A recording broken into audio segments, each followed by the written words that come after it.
Hello there, I'm going to talk about the blockade of Confederate ports. During the American Civil War, Union forces established a blockade of Confederate ports designed to prevent the export of cotton and the smuggling of war material into the Confederacy.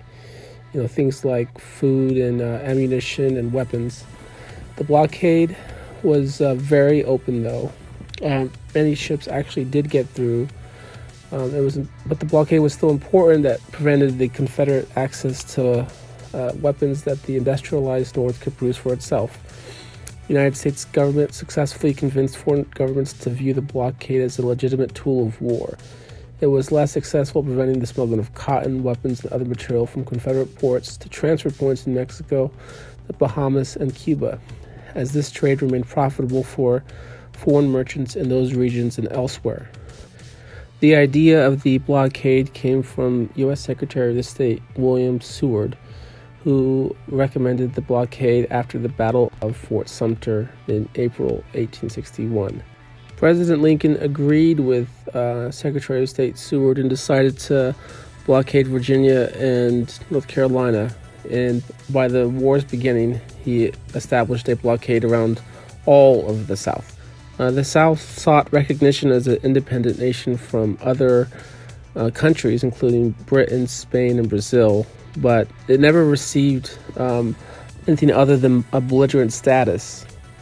The idea of trade with the South was a very popular idea at the beginning of the war, as many nations decidedly wanted the cotton from the South.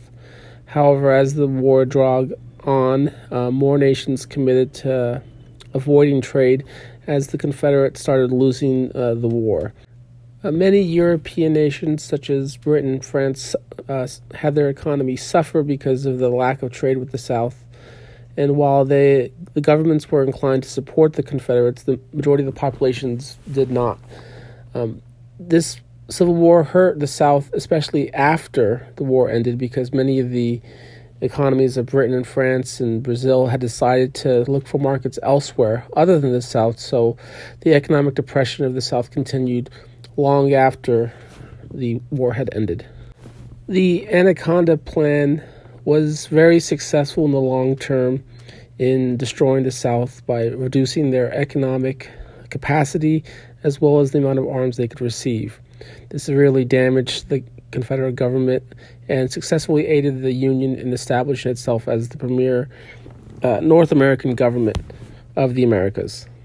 Thank you for watching. If you would like to put a like and a comment, that'd be very helpful. Thank you. Have a good day.